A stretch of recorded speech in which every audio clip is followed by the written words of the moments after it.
What's most important to learn from that game on Saturday, Coach? Man, when you go back and look at it, we never got in sync, we never got in rhythm.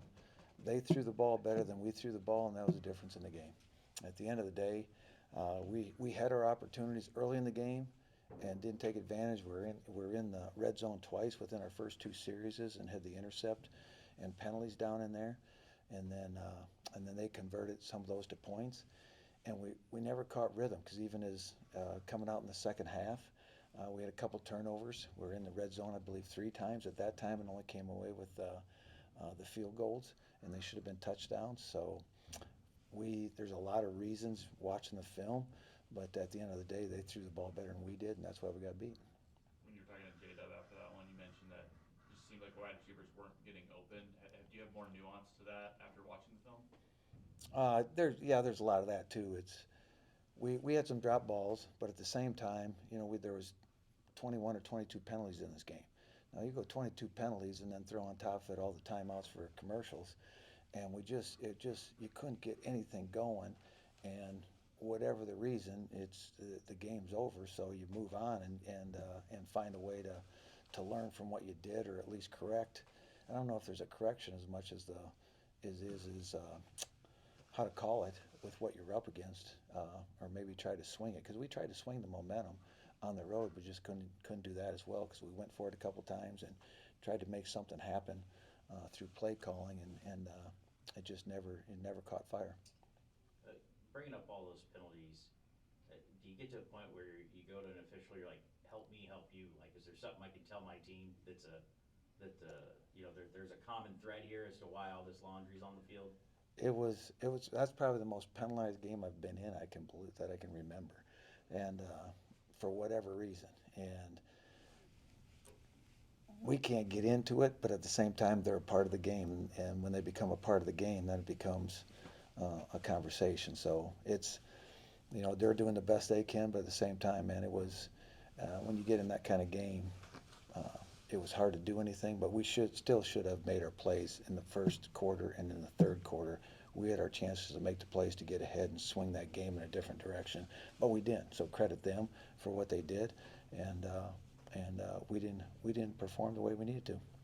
The fourth down that you went in the first quarter, you threw the pick on it. The wind was at your back. It was Matthew Cook's range. How long do you sit with the decision like that if it doesn't go your way? Well, that's part of the game, but that was, you know, you say there was a wind. There was a slight breeze at that time. It was kind of calm, but that would have been a 50-some yard field goal. That was I think the ball was at the 37, 47. That was a 52-yard field goal, right? So that's a in range or out of range. That's in the dome. That's testing it right there. So that's one of those deals that there's no sense punting it. So it's either kick it or go for it. And when we got the penalty back and the 5-yard penalty, that was the quick choice you had to make because you didn't anticipate the penalty happen.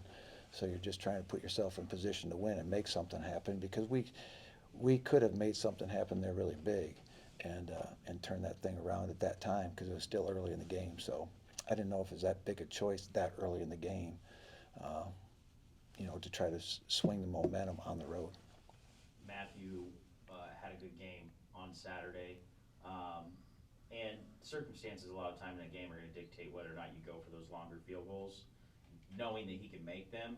But him going out there and just doing what you expect him to do, how important is that he got that repetition on kicks like those, knowing, just now the stakes are just raised here with what's maybe left in the season?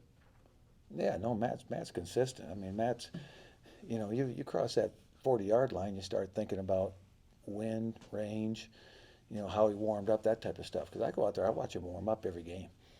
Yeah, you've seen bombs in here, but I've seen other days, just like anything. Some days you got it, some days you may not. Who knows on the kick, unless you get the kick. But I watch him warm up every game. He comes out 30 minutes before the game, before anybody else is out there, and I'm usually in the stands. And it's not to have popcorn and peanuts.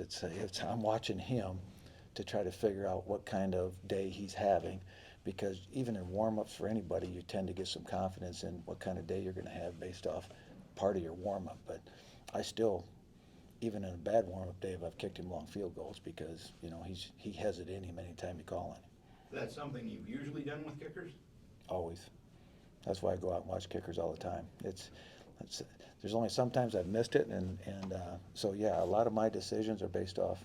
Honestly, I'm still making decisions in warm-ups on what to do in the punting game and the field goal game based off watching, and particularly when you get outside, because every stadium you can see the ball float, you can see it sail, you can see the wind, if it's a high wind, low wind, crosswind.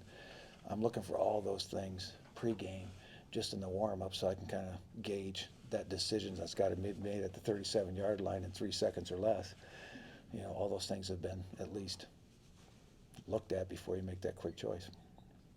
What are your thoughts on Saturday's game with regard to playoff circumstances, given your strength of schedule, the fact you've gotten in before with 6 or 7 wins? What do you think about Saturday in terms of the playoff picture? I would assume you win, you're in. I mean, I think that's common knowledge. I don't think that's a guess. I just think that we gotta get ready to play this football game. You know, we let one get away from us last week after playing so well for so long, and so now we're sitting here, and North Dakota State's coming in the dome. So it was always going to come down to a North Dakota State game, always does, but it just didn't. You know, like I said, you're playing for big games in November, you're doing something, and we are. So, and then you got a great team coming in here on top of it. With respect to North Dakota State, I don't know what they have in terms of upperclassmen, but you've mentioned how an upperclassman can play a little bit differently than an underclassman because, you know, it's their last chance.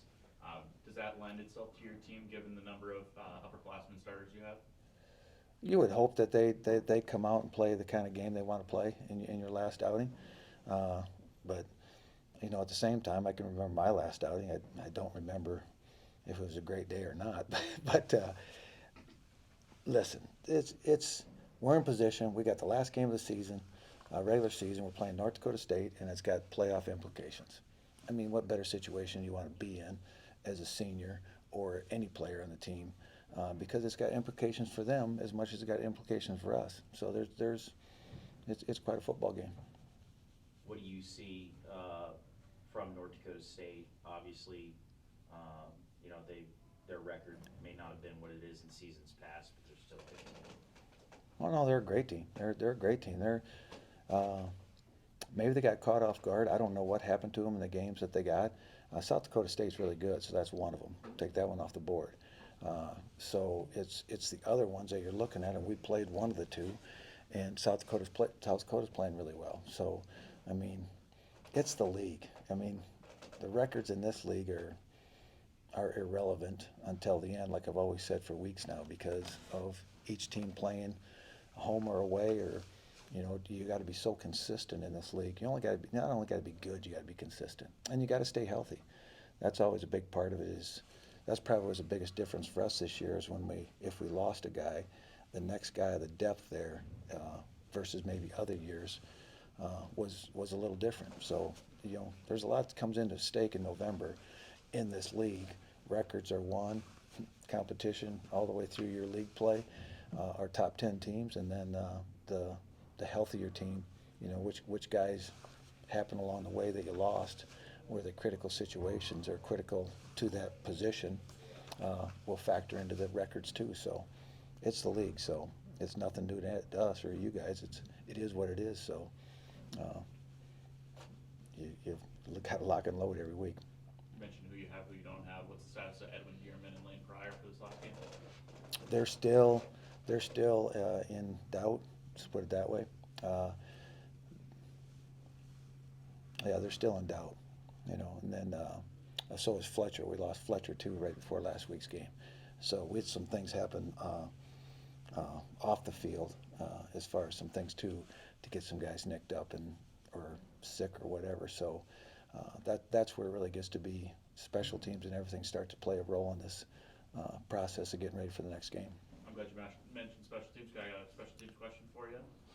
You've talked about. You're busy we've today. asked you about Noah. This isn't about onside kicks. I promise. Okay. We've asked you about Noah. We've asked you about Matt. You talked about how last year, the long snapper, you had to get a new long snapper. Can you tell me what Isaiah Garman has done to step into that position and kind of solidify that position for Matt and for Noah? You know, Isaiah came in last year and became our short snapper, which did that for us.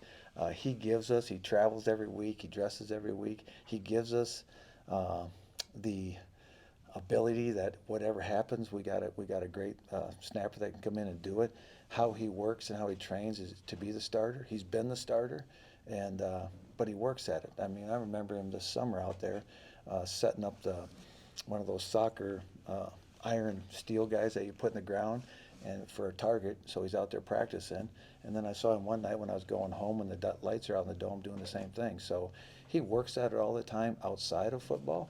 And but his consistency and the things he's brought to a team, he's definitely been a factor of going on a trip, knowing that we've got a snapper and plus Garmin, because anything can happen anytime. So Isaiah's done a nice job for us.